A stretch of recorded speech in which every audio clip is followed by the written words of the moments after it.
Hey everyone, my name's Alex and I'm the youth director for our church. And this week we're going through the book of Mark together. And today's chapters are 8 and 9. I just wanted to point out one thing from each of these chapters that stood out to me from this reading this week, starting with chapter 8, which is the feeding of what Mark says, the feeding of the 4,000. But we know this miracle has been included in all four of the Gospels, which, other than Jesus' resurrection, is the only one that's included in all four.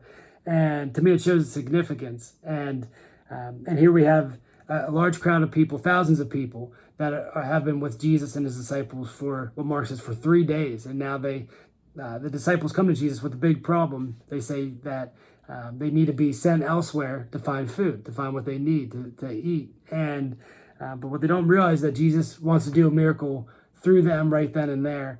And verse 4, starting with verse 4, it says, his disciples replied, "How are we supposed to find enough food to feed them out here in the wilderness?"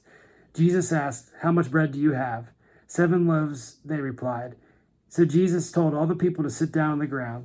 Then he took the 7 loaves, thanked God for them, and broke them into pieces. He gave them to his disciples, who distributed the bread to the crowd. A few small fish were found too, so Jesus also blessed these and told the disciples to distribute them. And everyone ate as much as they wanted. And afterward, the disciples picked up 7 large baskets of leftover food. And the point here that I want to make, or the point that Jesus is making through this, is that I think we get so caught up in what we don't have, or what we lack, or how we compare to other people, or fall short to other people, when really Jesus just wants to use what we have, what our gifts are, what our strengths are. That's how God's created us. He's created us not to try to be somebody else, but to be who we are, to be the person he's created us to be. And he asked his disciples, well, what do you have to offer, basically? How much bread do you have?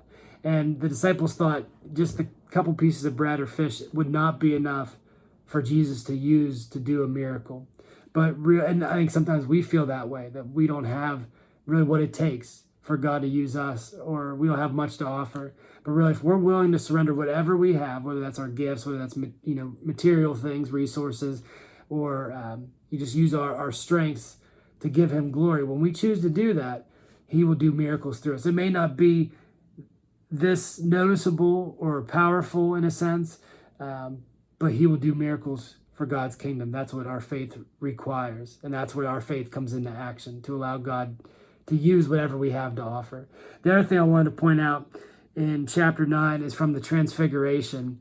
And starting with verse 2, it says, 6 days later, Jesus took Peter, James, and John and led them up a high mountain to be alone. As the men watched, Jesus' appearance was transformed, and his clothes became dazzling white, far whiter than any earthly bleach could ever make them. Then Elijah and Moses appeared and began talking with Jesus. Peter exclaimed, "Rabbi, it's wonderful to be here.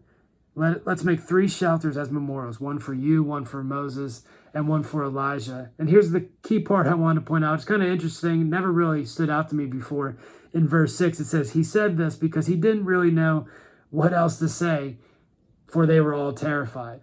And I thought it was kind of funny. And we know Peter's one that would often act before he would think about a situation. And yet God still used him, right, to build the foundation of his church upon.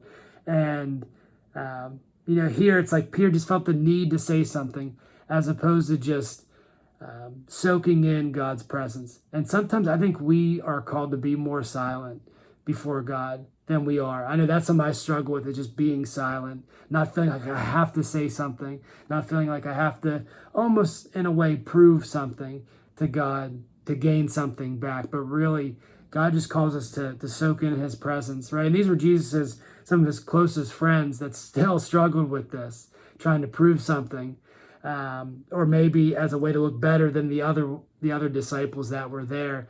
But I just want to encourage us, let's be people that are still more, and that sit and rest in his peace and in his silence on more of a daily basis. I know that takes discipline to do that, but God promises that he will speak to us in that still small voice. So I hope these 2 little points were an encouragement to you today, and I hope you have a great rest of your week. I encourage you to just dive in. Just these 2 chapters alone have a lot of great stuff. There's Jesus healing a blind man. He's healing a demon-possessed boy. He talks about welcoming the little children around them. So just lots of great stuff here. Hope you guys have a great week.